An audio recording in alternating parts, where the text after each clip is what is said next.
olwa buli kimu ekikoleddwa mumuwe omukisa mukama waffe mukubire mubaleza tukwebaza mukama nti nakaakano otuyiseera tuyimire mu nyumba yo to declaring a truth to the authorities, to declaring olunaku olwaleero nti emirembe egyo gigenda kubeerawo mu Kristo Yesu mukama waffe. Gamba amiina, gamba amiina, haleluya. Osobola okwetuulirako wansi. Amiina. Ndeeta okulamusa kuva mu nyumba ya Gifted Temple. Mukama gye yampita emyaka 2 okujja okubeera nga mpeerezaamu. Amiina. Babatumidde, babaagala nnyo. Mukisa era ndeeta okulamusa kuva eri mukyala wange n'abaana bange nga Musumba Michael bw'abategeezezza ndi taata wa zadde ddene. Haleluya, haleluya. Njagala nnyo ennyumba eno eya Real Life kubanga ddala eri real. Amiina. The houses that you associate with, nga your association with them, owulirira ddala nti ddala muli ddala wamu. Amina. So Real Life has been a blessing to me. Amina. Omusumba Fred nkwebaza nnyo olw'omukwano gw'olina eri obuweereza n'abaweereza. Amina. N'omulimu gw'okola mu Bwakabaka gusiimibwa nnyo ddala. Haleluya. Nabadde Musumba Michael bwe yaŋŋamba okujja nabonaabona n'ekyokuweereza eri obulamu bwammwe, kubanga nalina ebyokwogerako byo bingi, nga nsaba Mukama ampe direction kiki kye tulina okubeera nga kwogerako olunaku olwaleero. Ne Mukama akitadde nnyo ku mutima gwange nti kyembadde nsomesaako mu kkanisa ewaffe kyembeera nnyongera okubeera nga ngabana nammwe abooluganda olunaku olwaleero. Amiina. The greatest topic olumu etawulirwa in its totality oba in depth kyekigambo ky'okutambula ne Mukama. Ekyo totera nnyo kiwulira mu babuulizi b'ennaku zino, kubanga ekigambo ky'okutambula ne Mukama comes with a challenge. Omuwendo gwe kiyina nti no, it calls you ng'omuntu as an individual, singa ekkanisa, si in a corporate way, naye as an individual kikuyita okubeera nti weeyawula okole ekyo Katonda kyakuyitidde okukola. Haleluya.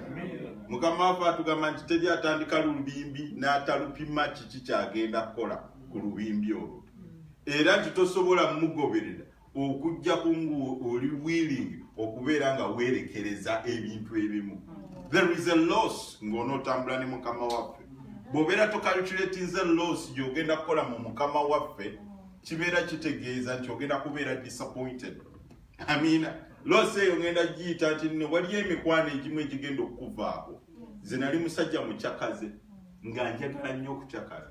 Bwe sibabuulidde banzaala Ntebe, ndi mutabani wa Captain John Sengindo, omugenzi oba gwe tusobola okugamba nti mugenzi. Haleluya. Nali musajja mukyakaze nga njagala nnyo okukyakala, nga nze program zitambulira ku bulamu bwange. Yeebazibwe Yesu. Naye bwe nalokoka mikwano gyange gyampaayo akabanga nkyajja ggwa. Niba bagenda okulaba akabanga kayiseewo, okulokoka kwange Mukama yajja gyendi nampita okujja eri obulokozi oba obujulizi bulala ndibuwa lunaku lulala. Niye olunyiriri lwasooka okuŋŋamba yaŋŋamba ekigambo kyajja eri ti sooka onoonye obwakabaka bwange n'ebirala byonna bijja kwongerwako. Saakitegeera, niye oluvannyuma nkitegedde nti mu kutambula ne Mukama waliyo ebintu ebyansalirwako, waliwo emikwano gye naluzinga, n'ebirala byonna bikoze eki binnyongeddwako. Leka kakati mbagambe nti tuli mu kutambula ne Mukama. Gamba muganda mukwano gwakulinanye nti tutambula ne Mukama waffe. Mu Genesis 5:24 oba tutandike ne Genesis 3:8. Sebo Musumba ogenda tusomerako awo Genesis 3:8. 3:8.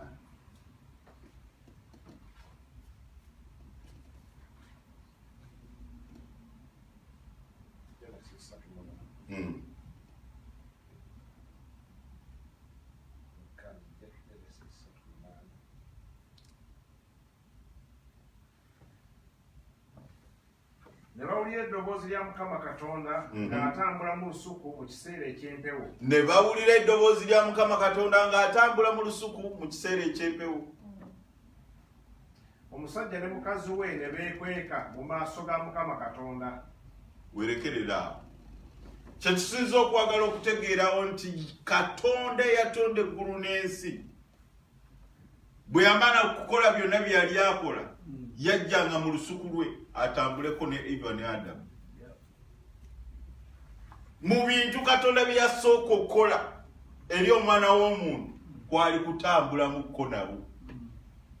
Ne bawulira eddoboozi lya Mukama Katonda mu biseera eby'empewo okutambula ng'ali mu kutambula mu lusuku Edeni.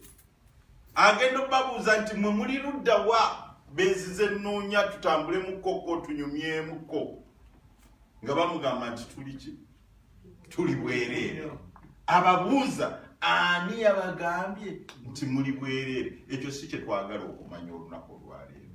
Kye twagala okumanya Katonda kiki kye yali ayagala okutambula. Lwaki yali ayagala okutambula ne Adamu ne Eva? Lwaki yali ayagala okunyumyamukko nabo? Hallelujah. Lwaki yali ayagala okubeera nga ali wamu in fellowship with them? Ayina ekigendera lwaki yali ayagala okubeera nga ali in fellowship with them. Katonda ayina ekigendera lwaki ayagala okutambula naawe. Katonda ayina ekigendera lwaki ayagala okutambula n'abaana bo. Ayagala okubeera ng'ali in union, ayagala okubeera ng'ali mu mukwano, ayagala okubeera ng'awulira emmeeme eyo kyegamba. Ebiseera ebisinga obungi tuyinza okulowooza nti tuli mu kkanisa naye ng'ekkanisa yatuleka dda etuli mayiro 100. Ebazibwe Yesu.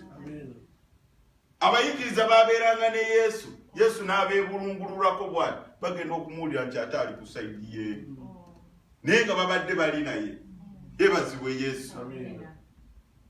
Bwe tusoma Genesis 5:24 etugamba nti Enoch yatambula ne Katonda. Ebazibwe Yesu. Etugamba etya nti Enoch n'atambula ne Mukama. Enoch mu kutambula ne Mukama n'abuzibwawo. Gamba mulenwa naawo n'akola ki? N'abuzibwawo. Lwaki Bayibuli etugamba nti Enoch mu biro ebyo yatambula ne Mukama? Ekitegeeza nti walina okuba nga waliwo ebiseera ng'abantu Mukama baali bamuvaako, ng'abantu Mukama baali tebakyamwagala, ng'abantu Mukama kyali kyakusula eyo kyanaggamba tebakyakifaako. Olaba ebiseera nga bino eby'obutiti, okuyita abantu okujja okusaba, okuyita abantu okujja okuŋŋaana, kibabeerera kizibu nnyo. Amiina. Nga byebiseera ng'ebya Enoch nga abantu tebakyayamanyi Mukama waffe, tebakyayagala kutambula naye, tebakyayagala kubeera in fellowship. Kakati Bayibuli ekirambika bulungi nnyo, ekitutegeeza bulungi nnyo nti Enoch mu bantu bonna ejjamwani Enoch nti ye yasalawo nti nze ngenda kutambula ne Mukama waffe. Lwaki Enoch asalawo okutambula ne Mukama waffe abalala nga tebakyayagala kutambula naye? Kubanga yali ava mu nnyiriri ezaali ez'abantu oba ba Adamu abaali batambulako ne Katonda. Balina okubeera nga bamugamba bajjajjaabe nti omanyi bwe twatambulanga ne Katonda mu lusuku kino kyekyabeerangawo, bino bye byabeerangawo, enjazi zaayatikanga, emigga gyeyabuluzanga. Balina okubeera nga bamunyumiza. Enoch bwe yafuna that picture n'asalawo nti nze ngenda kugoberera Katonda. Buli lw'ofuna okwolesebwa, buli lw'ofuna okutegeera kiki Katonda kyali, afuuka ensonga mu bulamu bwo. Obeera tukyamukubaganyaako birowoozo nti oba gwendiko ddala y'oyo oba si y'oyo. Yebaziwe Yesu. Lwaki? Kubanga akuuse mukwano gwo. Bayibuli etugamba mu Genesis 6:9 etugamba nti Nowa n'atambula ne Mukama. Gamba Nowa n'atambula ne Mukama. And Noah walked with God. Baba chaka okutambula ne Mukama, Mukama kyamukolera amugamba ogenda kunzimbira eryato. you'll be on me enough. Tosobola kola kintu kyonna ki Katonda kyayagala abaana b'abantu bakole ng'okujjako ng'otambuladde naye. There has to be a relationship you're creating. Nzize ngenda kwerekereza ebintu byonna ku nsi kuno. Nsalewo okugondera Katonda. Nsalewo okukola ye kyayagala nkole. Olwo n'ogenda kukola Katonda byaya. Abantu bangi nnyo baagala okukola ebyobuzima naye nga tebaagala kutambula ne Mukama waffe. Babyogerako, abamu babifeekinze, abamu babifoginze n'ebyakaseera buseera. Tebisobodde kuwangaala, tebisobodde kubeerera byalubeerera. Yeebazibwe Yesu. Mu kutambula ne Mukama mwe muli okusimbibwa, mwe muli okuzaala. Enoch, Noah batambula ne Mukama waffe. Guess what? Baweebwa emirimu egy'okukola egy'amaanyi. Yeebazibwe Yesu. Yeebazibwe Yesu.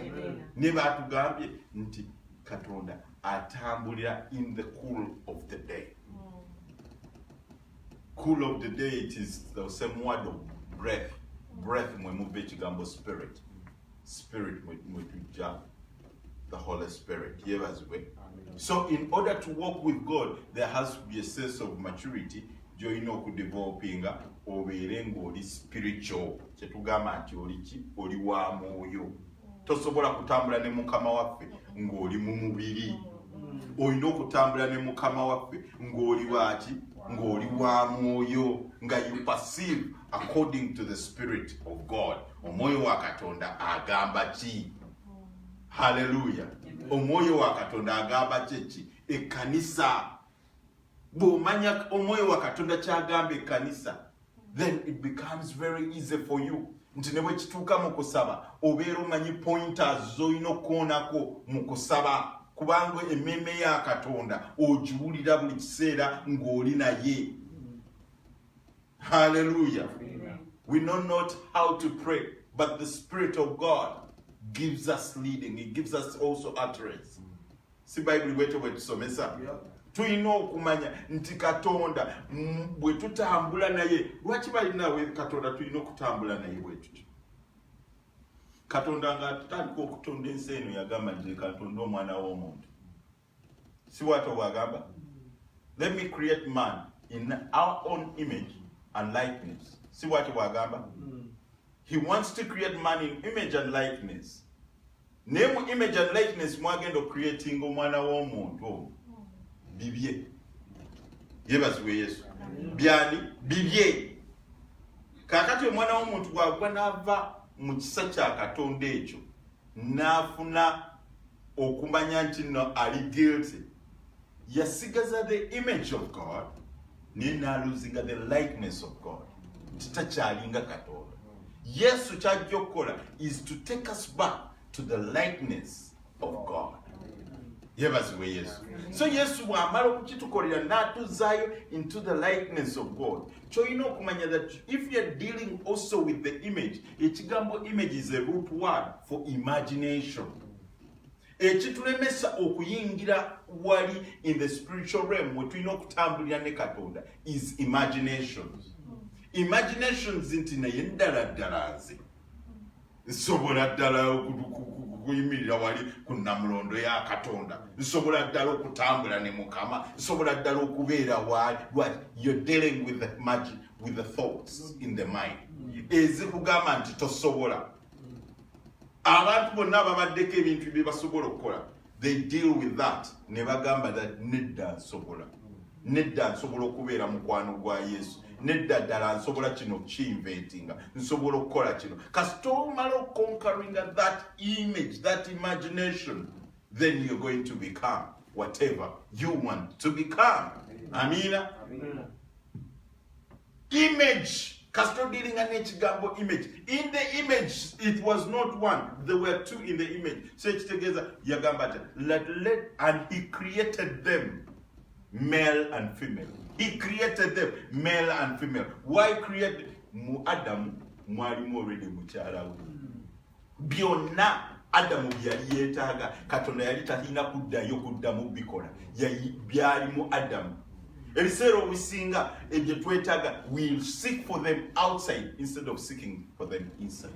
Byonna bye twetaaga biri mu ffe. You have to dig down deep within you okubijjayo.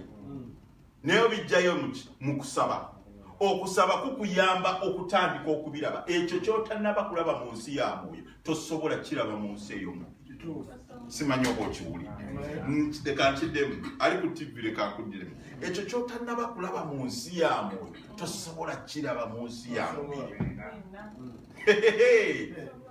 Bangi balowoozeza nti no leka ngende mu bufumbo kubanga ndaba abalala bonna bafumbirwa. Ne bw'obalaba nga bafumbirwa gwe ng'obuboto obulabanga mu nsi ey'omwoyo tebusobola kubeerawo wano mu nsi ey'omubiri. You first perceive everything in the realm of the spirit. But man of perceiving in the realm of the spirit, it is going to be manifested in the realm of the natural. Olaba abaana b'abazungu ekibatusingisawo olumu abaana baffe kubanga bo babalaga ebintu babalaga obulamu that nedda kino osobola okukikola. So they begin to have a visual image of everything. So it is very easy for them to do it in the realm of the natural. For okubanga we don't create that visual image mu baana baffe, it is very difficult olumu okukifuna. Njogera ku African settings kakati wano mu Europe babasomesa nga babalagala ti mwe musobola okukikola. Yeebazibwe Yesu. When we are dealing with the image obwongo buno yeebazibwe Yesu. So in walking with God tulina okumanya that image eno already mu yo ebintu byonna byeyeetaaga ebiyina. Katonda tagenda kugenda wantu walala wonna kuddamu wuliriza. Zabuli eya 139 yetugamba that all my substance, you knew me and all my substance were in you. 139. I know it is Psalms 100 and fearfully and wonderfully. Yeah, Psalms 139, yeah? Verses 14 and 16. Psalms 139, verses 14 and 16. I will praise you, for I am fearfully and wonderfully made. 14. Yeah. Nakwebazanga kubanga okukolebwa kwange kwantiisa kwa kitalo emirimu gya kitalo n'ekyo emmeeme yange kimanyidde ddala. Genda maaso. Tewakisibwa omubiri gwange bwe nakolebwa mu kyama bwe natondebwa n'amagezi amangi mu bya wansi eby'ensi. Amaaso go gaalaba omubiri gwange nga tegunnatuukirira. Kaddemu ako amakoki? Amaaso go gaalaba omubiri gwange nga tegunnatuukirira. Ne mu kitabo kyo ebitundu byange byonna ne biwandiikibwa. Buliriza, amaaso ga Katonda. Ebayibuli eyange ey'Oluzungu egamba, your eyes saw my substance yet unformed. Amaaso ga Katonda galaba chemical component eya all the things that are necessary to make me nga sinaba na kukola kukolebwa. Ettaka lye yamumbamu yaliraba n'amanya nti ligenda kubeera liddugavu mukko, teligenda kubeera yeruyeru, ligenda kubeera liddugavu mukko ng'era lifaanana bwe riti. Your eyes saw my substance, all the things that were needed. Amaaso ga Katonda gabiraba yet nga sinaba nakola ki nakolebwa. Naye so se tugamba that I am fearfully and wonderfully made. Omuntu ayogera ebigambo bino jjukira yaliko mu maaso ga Katonda n'agamba that mu kibi mwe nazaalibwa era mwe banfunira olubuto. In iniquity was I born. Yeebazibwe Yesu. Naye yayogera ebigambo ebyo after revelation, okuva mu kubikulwa, olumu ogenda mu maaso ga Katonda n'otandika okubeera ng'omubuulira ennaku yo yonna. At times it's good to be faithful with God. N'omubuulira ennaku yo yonna. Yeebazibwe. naye Katonda bw'aleeta okubikkulirwa gy'oli ate okyuka. Kakati laba bwe yakyuka ng'afunye okubikkulirwa agenda okuyituka eno mu 139 ng'agamba nti buli kimu Katonda ky'atonda kiri fearful and wonderful. Hallelujah. Buli kimu Katonda ky'atonda kiri ki? Fearful and wonderful. So nobody can look down on you. Nakugamba nti no, you're not worth it. Only fearful and wonderful made. Yebaziwe Yesu. So tutambula ne Katonda in the image of God. Ekigambo olumu abalatini kyebafuna for image of God, it's called imago Dei. In the imago Dei, it's image. If you're dealing with the image or dealing ne ekifaananyi kya Katonda, your neighbor, your wife, your partner, omuntu yenayena gw'olaba ku nsi, ekyo kifaananyi kya Katonda. So bw'obeera tonnaba kulaba muntu oyo nti ono kifaananyi kya Katonda, you will never give them respect gye badeservinga. Lwaki? Kubanga gw'obalaba bulabi ng'abantu. You see why marriages fail? People do not have respect for one another, that they are both in the image of God. The minute they have that thought pattern yawe nekyuka, ne bakimanya that they are both in the image of God. Era Katonda ky'abaagaza is to come back to that place of the original creation where basobola okufuna fellowship naye. Bwe banaafuna fellowship naye bajja kukyusibwa batandika okukola Katonda by'akola. Mumanyi nti Katonda bwe yamala okukola bye yali akola teyaddamu kukola kintu na kimu. Responsibility n'agiwa Adamu. Nti Bible emaliriza ng'egamba Adamu. In fact Katonda yajjanga eri Adamu ndoza mubuuza kiki kye wakoze olunaku olwaleero. Kubanga Adamu tugenda okulaba nga Adamu yatuuma ebisolo. Ente ye yagiyita ente. Enkima ye yagiyita enkima. Empologoma ye yagiyita empologoma. Kakati naye exercising creative ability eri Katonda gye yamukoze eki. Gye yatandikiddemu nga naye akolinga things into being nga Katonda bwe yabadde abikolinga into being. Yes. Ye yagamba mukyala mukimanyi nti oba kino nkyogere manyi it can be caught in another way. Eva teyali Eva until after the fall of man. Erinnya Eva teryaliwo. Tebazibwe Yesu amala kugwa ne balyoka bamuyita Eve. Yebazibwe Yesu. Yebazibwe Yesu. Katonda, it is so funny. Katonda ayinza okujja gy'oli n'akubuuza mukyala waali ati nga namusanze nga mukambwe nnyo nina ke namuteekamu ak'obukambwe kuteekamu straight line. Ekitegeera lwaki? Kubanga olina fellowship naye. Bayibuli etusomesa etya nti nabbi tamanyibwa ewaabwe gy'azaalibwa. It is right for nabbi obutamanyibwa ewaabwe gy'azaalibwa because you need to have a place that calms you down. Bw'oba toyina kifo kisobola kussa wansi, then you are going to go astray. Ogenda kuwaba. Olina okubeerako n'ekifo ekikumanyi nti nedda wali mu kiraasi wayonoona empewo nga bali bwe kye bakumanyiiko oyogera kuona yayonoona empewo mu kiraasi. Okitegeera? It brings you down. Ne bw'obeera okuza ofuuse otya, you need to have a place that brings you down. Yebazibwe Yesu. Walking with God. And Enoch walked with God. Bible wetu tusomeseza. So standard yeyina okubeera nga yali high etuleetera Enoch okutambula nani? Ne Katonda. Corinthians, somerako 2 Corinthians 5:7. Tulabe lwaki tulina okutambula ne Katonda. Tuleme kwesiba mu Genesis yokka nga tulowooza nti aba Genesis bokka be yayita okutambula naye. Kubanga era bwe twajja ne Makedoni omubiri gwaffe ne gutalaba kuwummula n'Akatonda. Nedda 5:7.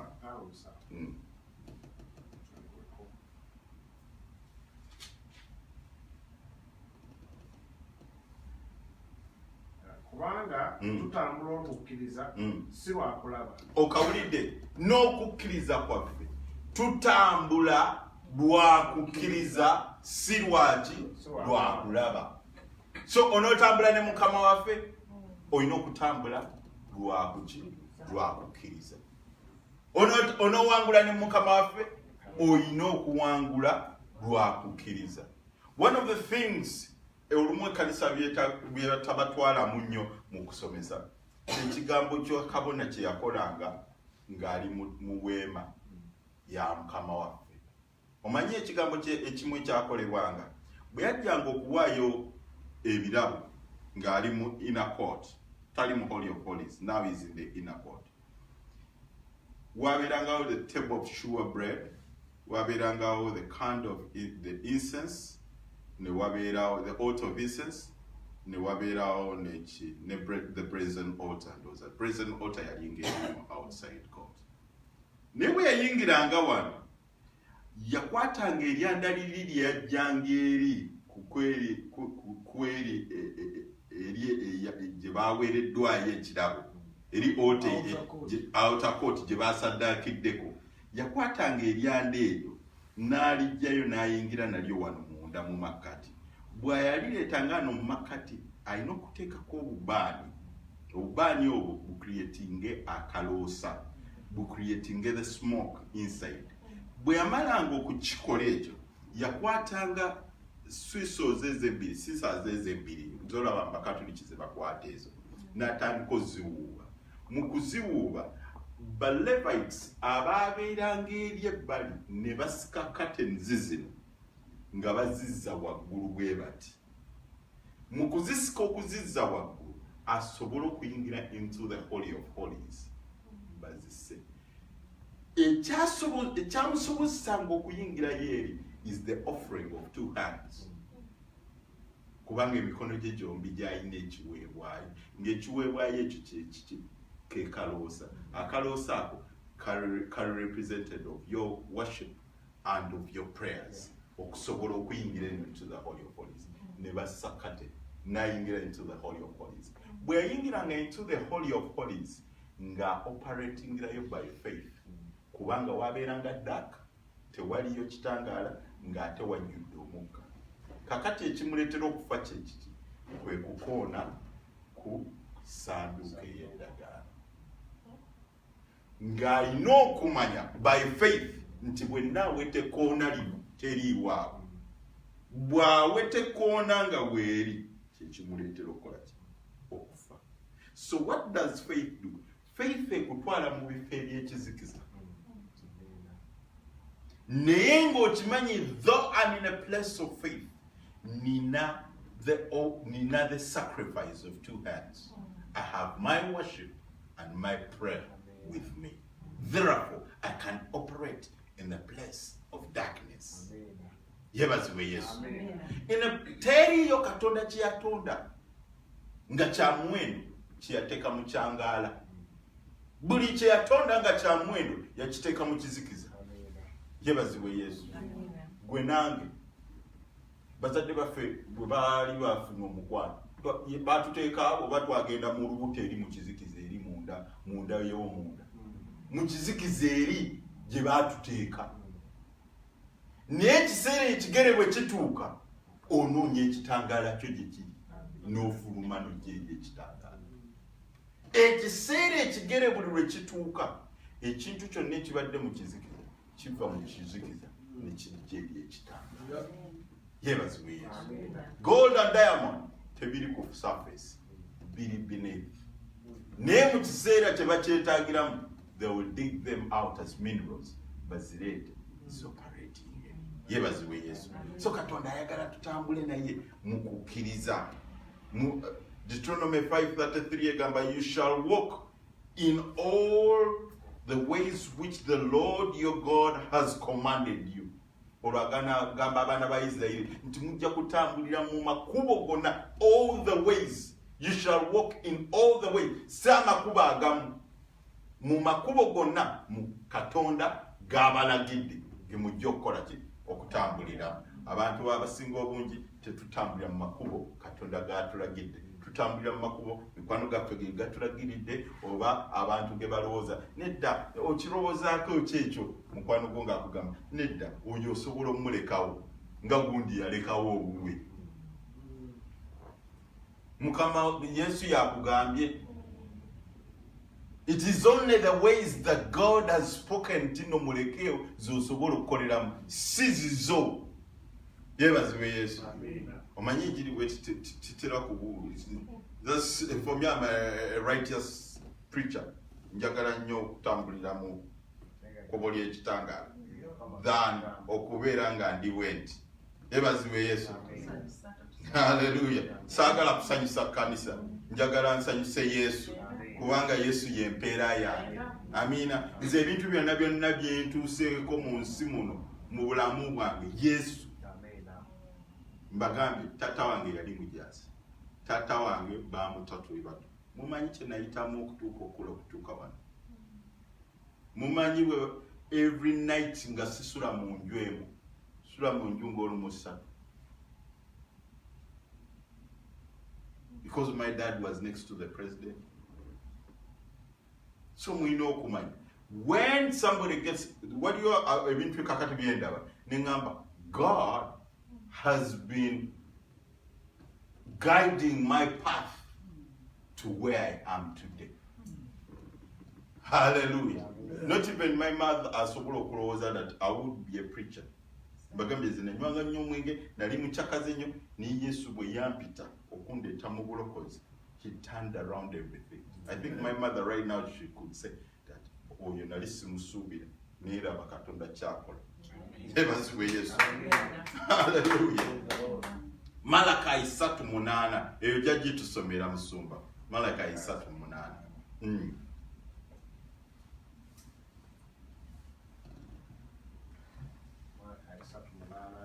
Omuntu alinyaga Katonda naye mwe munyaga nze naye mwogera nti twakunyaga tutya. Nsomera Mika 3:8. Nsaasira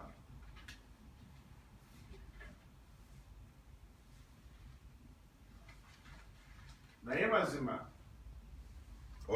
oli kusatu soma 6:8. Ekiriba kibeera ekiro gye muli. Mika 6:8. Giveke soma Mika 6:8.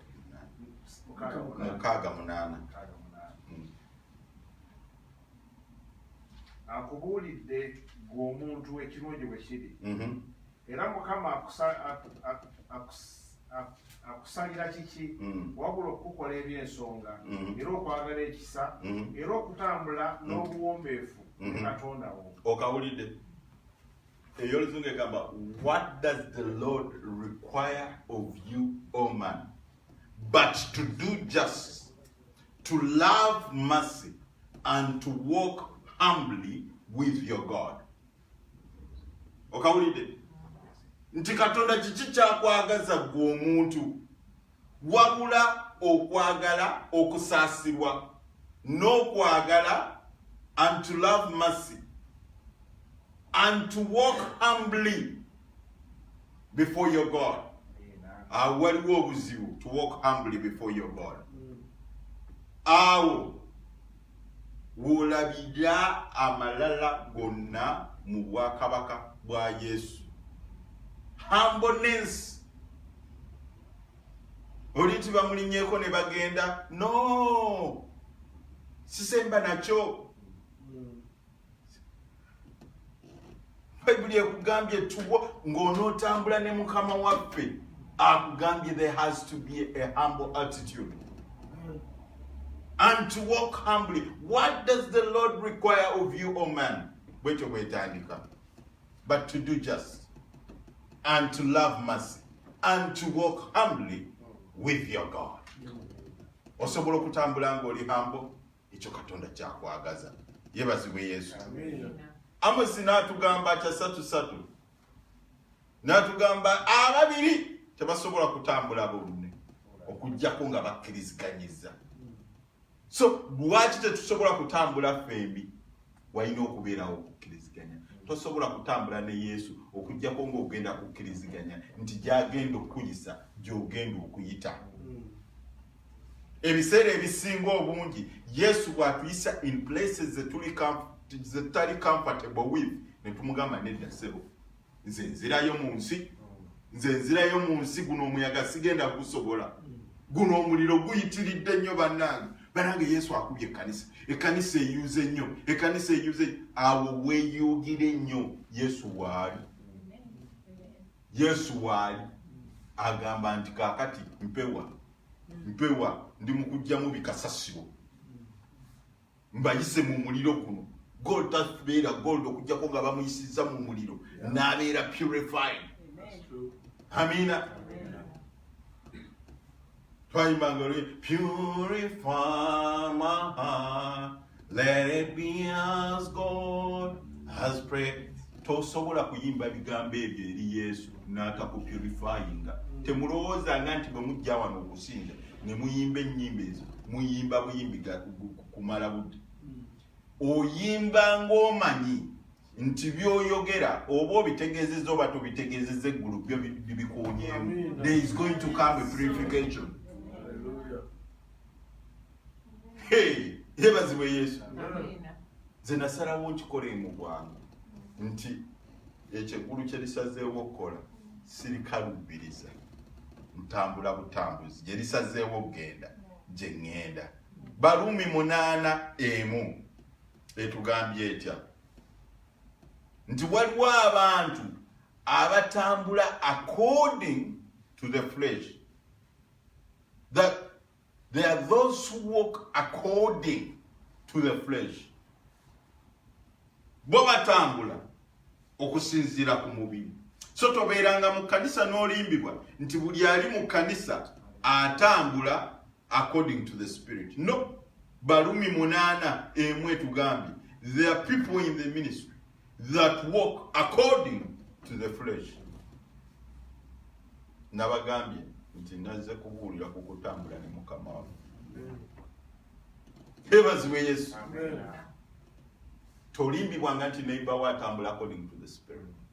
Tolimbibwanga nti nze gwolaba wano abuulira I'm walking according to the spirit. Kubanga onoolaba muntu. Discern me by the spirit. Not only discerning me by the spirit, Mukama waffe yakitwanguyizaako nnyo. N'atugamba you will see them by their fruits. Okitegeera? Fruit ogiraba otya nti nfu. You use your 5 senses. Osooka n'ogiwunyako bw'oti ennyaanya n'ogimanya, n'ogikwatako bw'oti n'ogiwulya ng'eboosebooseemu n'omanya nti eno erabika ye again. Totawaana genda ku testing. Kubanga zino ebbiri zikubuulidde already.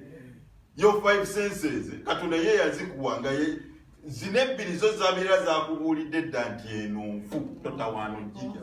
Okitegeera bw'ogikuba mu ttama awo gw'omanya. So discernment olumu ebeera nnyangu.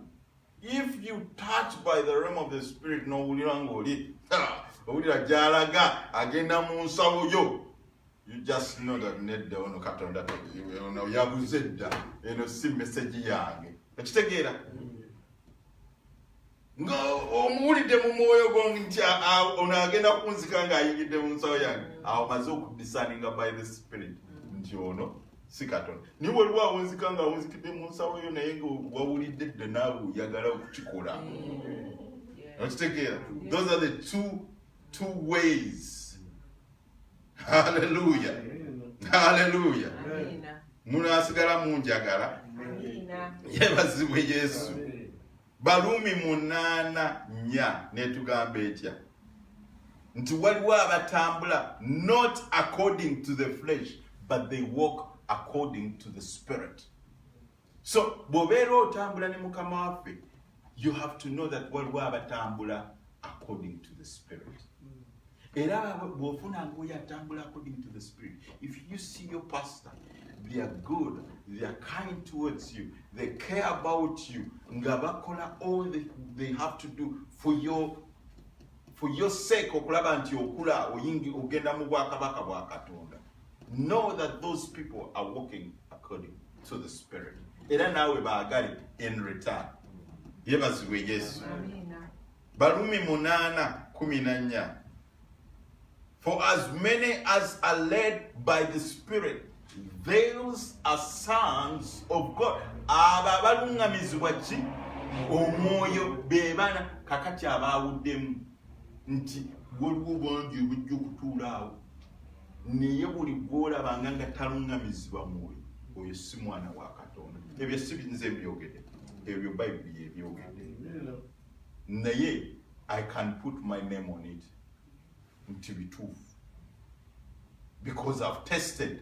Ndabye mu kanisa ya Yesu ababuulizi olina abuulira enjiri n'ogamba wow kiyitirivu, naye nga byakola biri opposite ne byabuulira. Yebazibwe Yesu. So by the Spirit abo they are sons of God. Yebazibwe Yesu. Oyagala okubeera omwana wa Katonda, be led by the Spirit. Be led by the Spirit. Mako yalimeka Mako 3 omusajja oli gwe bajja mu kibuga kye Bethsaida omuzibe, Yesu n'amufulumya ekibuga amutwala amukole ki, amuwonya amaaso. Musajja yali muzibe, Yesu n'amufulumya ekibuga kye, kyali familiar with, amutwala amuwonyeza amaaso eri ewalala. Ekitegeeza ki? Ekitegeeza olumu tusobola okubeera mu kanisa nga tuli blind ng'ebintu tetubiraba. Yesu ng'alina okutujja mu bifo ebyo ebituleetera okubeera blind, atutwale mu bifo mwe tunaalabira. Yebazibwe Yesu. Kyova olaba nti at times we need to go to the mountain. Njagala nnyo the book of Songs of Solomon, eno mukakati divert nze nvudde mu message yange ngenze mu byesitabaddemu, naye I feel it within the realm of the Spirit. The book of Songs of Solomon, and there was a chapter 5, egamba that, come, let's go, my beloved, into the hills of Mar and the mountains of frankincense. Kakati beloved yagamba oli omwagalawe. No, my love, you go. Yesu, ye beloved. We are the loved ones.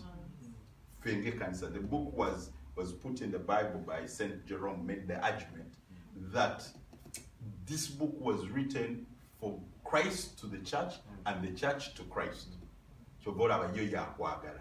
Now, faith, Yesu atuyita olumu ku nsozi, ensozi zirepresenting ebifo ebikalubo, zirepresenting a spiritual warfare, zirepresenting ebifo ebigumu. Abantu okusaba kubabeerera kuzibu. Tosobola kugenda mu bifo bya kusaba ebyo bya kiro, bya kugenda ku prayer mountain, okujja olina okumanya nti kigenda kubeerera kizibu. Okitegeera? Now, amubuulirawo that the hills are for myrrh and frankincense. Myrrh yali akozesebwa ki? Omuntu bwe yafanga, the embodiment of the body baamuziikanga mu myrrh. Ekitegeeza bw'ona ogenda mu kusaba kuno waliwo okufa okugenda okutakinga place mu bulamu. If you are not ready to die, then you are not ready to go into spiritual warfare. Olina okukkiriza.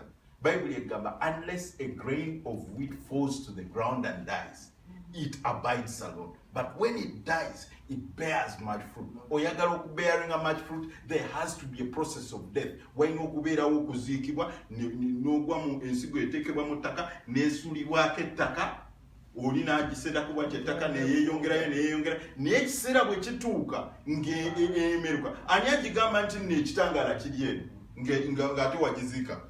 Ye ezuula ekitangaala gye kiri. There has to be, unless a grain of wheat falls to the ground. Kakati, olina okukkiriza nti waliwo okufa okugenda okutekinga place in your life. Okufa okwo taking a place in your life, kitegeeza waliyo ebintu ebimu byogenda okulaba. Nze nali musajja bukyakaze nga bwe bagambye. N'ebintu ebimu byafa. Eccupa yafa. Abakyala baafa. Omuziki gwafa.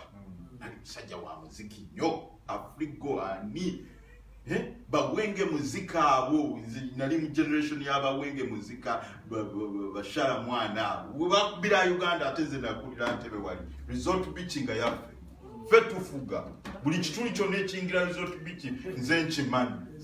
Yebaziwe Yesu. Buliriza nga ffe wali ngenda kusala ku ndongo wetuli byafa. There has to be a process of death if you are going to go onto the hills. That the hills of frequencies yakozesebwanga yakozesebwanga ng'akaloosa akawoowo naye akawoowo ako tosobola kajjamu kawoowo kaako okujjako ng'okatadde ku muliro n'okwokya. Be bali bapriest ke bakozesa bakateeka ku lyanda liri erya omuliro bw'oyita mu muliro tolowoozanga nti omuliro nedda Katonda ayagala kujjayo akaloosa. Ebizibu by'oyitamu bigenda kuwa akaloosa. Nze ebizibu bye nayitamu bye bimpadde akaloosa. That even in your preaching people can hear that ono omusajja alimu emizi. Bw'obeerako abantu be-encouraging that people will hear that omusajja ono waliwo ebigambo byayogedde yabadde ayogera eri mutima gwange gwennyini. Lwaki? Olina eryanda kuwatuula bungi. Eryanda likuwoye. Naye ebiseera ebisinga bwe tuyita mu mbeera ey'eryanda. Yesu, guno omuliro nga bw'ogunzije. Talina gukujjako bwe gamba bugambye nti akaloosa. Kakati nfuuka kaloosa. There has to be a nice fragrance, a nice aroma egenda okugenda eri Mukama wange. Yebazibwe Yesu. Ekamalirize na luno olunyiriri luli mu Danyeri. Bayibuli etugamba mu Danyeri 3:24 ekyamagero kyaliwo. Danyeri 3:24 musumba gye tusomereyo gye mmaliriza nayo munsasiro banduddewo. Awo Nebukadneza kabaka n'alyoka yeewuunya. N'ayangwa n'agolokoka n'ayogera n'agamba abakungu be nti tetusudde basajja basatu nga basibiddwa wakati mu muliro. Ne baddamu ne bagamba nti kabaka nti mazima ayi kabaka. Baddamu n'ayogera nti laba nze ndaba abasajja bana nga basumuluddwa. Nze ndaba abasajja bameka nga bakoze eki? Nga bakola batya? Nga batambulira wakati mu muliro. Nga bakola batya? Nga bakola batya?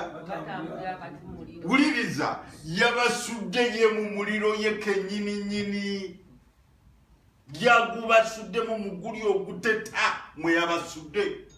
Era ng'akimanyi nti mwogwo oguteta mwabasudde bawedde. Oyina oguteta gwe wagwamu. Nga nawe oguwulira ddala wagugwamu. Laba nze ndaba abasajja bana. Oyina oguteta gwe wagwamu. Nze ndaba Yesu ali naawe mwogwo oguteta. Ate ali naawe, guess what? Muli mu kutambula. My God. My God. Nti mu muliro ffe tuli mu kutambula. Mu kutambula ne Yesu ne bw'obeera mu muliro. Mwe mubeera mutambula butambuzi. Lwaki mulina okutambula? Kubanga principle yali nti omwana w'omuntu olwagwa n'ava mu kifaananyi kya Katonda. Ekyali kyamuleetera okugwa gwali musota. Katonda n'ayogera eri omusota nti musota gwe togenda kuddamu kutambula. Ugenda kwewalulira ku kifuba kyo. Ekitegeeza nti omusota gwalina amagulu ne guluzinga amagulu. Sekitulemesa ng'abalokole okuyingira awo Katonda bw'atwagala tuyingire kubanga twalekeraawo okutambula. Omusota gwatusiga amagulu. Tetukkirizanga mbeera etulemesa kweyongera kutambula na Mukama waffe. Always to pressing forth. Nga tutambula, nga tuyingira Katonda gy'atwagala tuyingire. Nti ne mu muliro Yesu yalimu. Nga naye ali mu muliro bakola ki? Bali mu kutambula. Gamba tuli mu kutambula. Nga bali mu kutambula. Teriyo mbeera egenda kulemesa kuyingira Katonda bw'ayagala oyingire ng'oli ne Mukama waffe. Ng'oli ne Mukama waffe. Amina. Mukama waffe agenda kuyingiza ebifo by'ayagala oyingire.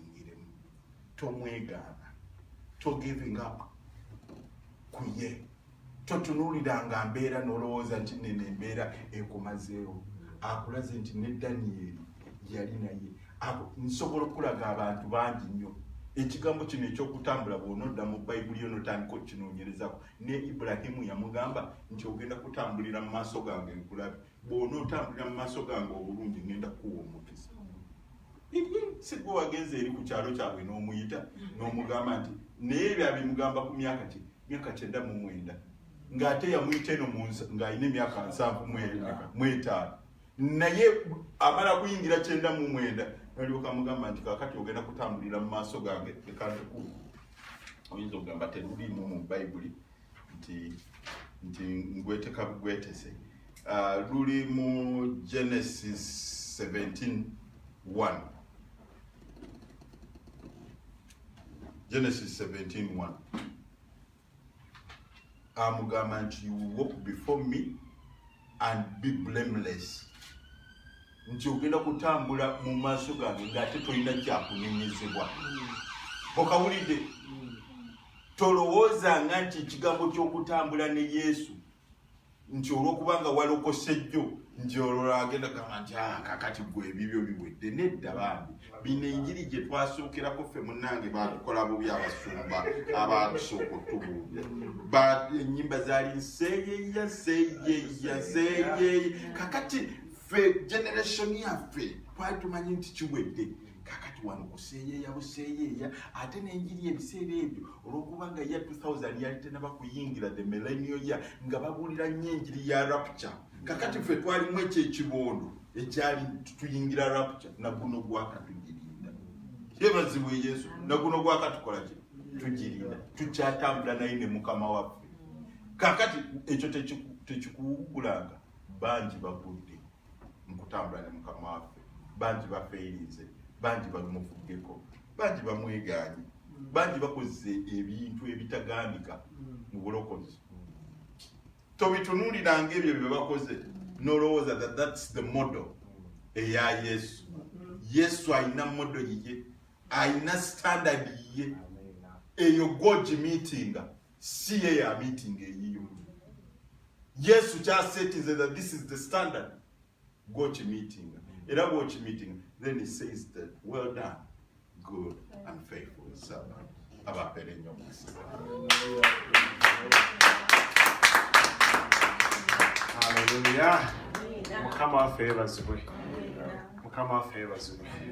Musuma Mukama akuwe nnyo omukisa. Mukama waffe yeebazibwe. Tenjaga tusooke twesabireko. Kigambo musuma